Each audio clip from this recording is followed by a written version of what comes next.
Praise the Lord. தேவனுடைய மகா கிருபையினால இந்த புதிய நாளை காணும்படியான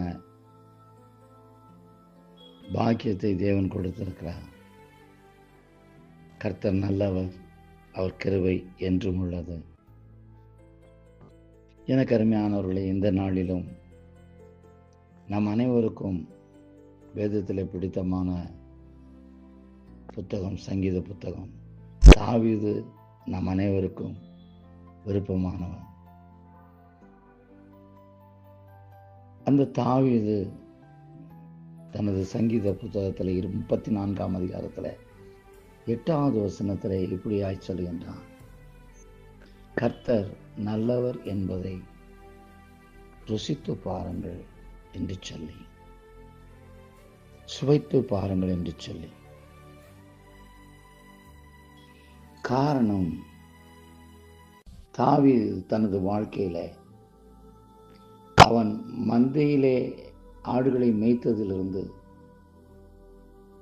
சிங்காசனத்திலே மகுடம் சூட்டி அரசனானவரை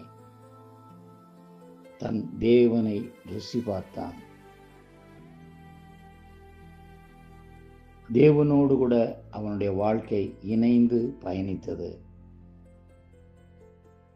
தனது கர்த்தர் எப்படிப்பட்டவர் என்றும், எவ்வளவு நல்லவர் என்றும், வல்லவர் என்றும், தயவும் இரக்கமும் உள்ளவர் என்றும், மன்னிக்கிறதிலே தயவிருத்தவர் என்றும், எந்த சூழ்நிலையிலேயும் மனம் வருந்தி அவருடைய சமூகத்துக்கு வருகின்ற பொழுது ஏற்றுக்கொள்கிறவர் என்பதையும், தன் வாழ்க்கையின் அவனது வாழ்க்கையின் ஒவ்வொரு காலகட்டத்திலையும் அவன் தேவனை ருசி பார்த்தான், அறிந்திருந்தான்.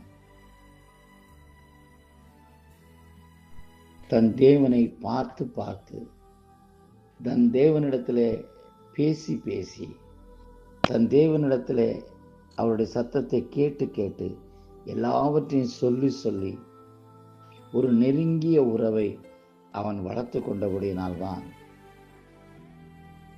தன் தேவனை அவன் முழுமையாக அறிந்தபடியினால்தான், அவர் கொடுத்த ஆலோசனையின்படியே வளர்ந்தபடியினால்தான், அவரது எச்சரிப்பின் சத்தத்திற்கு பயந்து கீழ்ப்படிந்ததனால்தான் அவனுடைய வாழ்க்கையில எவ்வளவு போராட்டங்கள் வந்தாலும் ஜெயத்தை பெற்றுக்கொள்ள முடிந்தது. அருமையானவர்களே,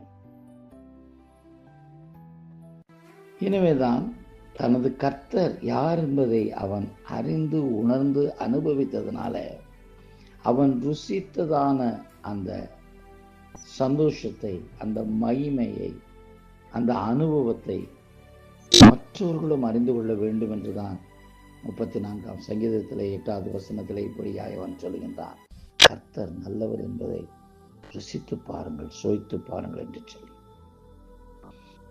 எனக்கு அருமையானவர்களே, ஒன்றை அறிய வேண்டும் என்று சொன்னால் நாம் முயற்சி செய்யாத வரை நமக்கு அது எப்படிப்பட்டது என்று தெரியாது. அதனுடைய மேன்மை நமக்கு தெரியாது. அதனால் வருகிறதான சந்தோஷம் நமக்கு தெரியாது. அதுக்கு கொடுக்கக்கூடிய ருசி நமக்கு தெரியாது. ஆசீர்வாதத்தை தெரியாது. எனவே தாவீது சொன்னதான இந்த வார்த்தை வெறுமனை கேட்பதற்கு அல்ல,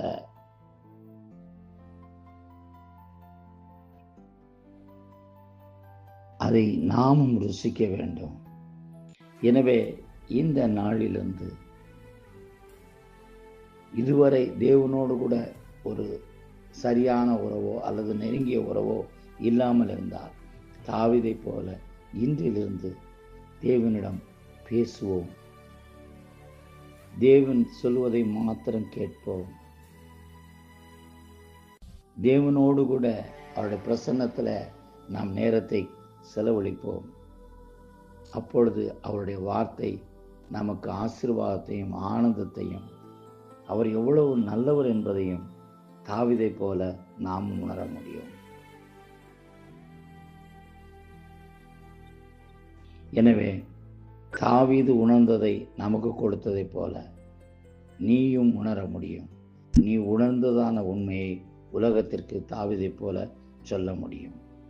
இந்த நாள் இம்மானுவேலராகிய தேவனுடைய நாமத்தினாலே உனக்கு ஆசீர்வாதமாய் அமைய வாழ்த்துகிறேன்.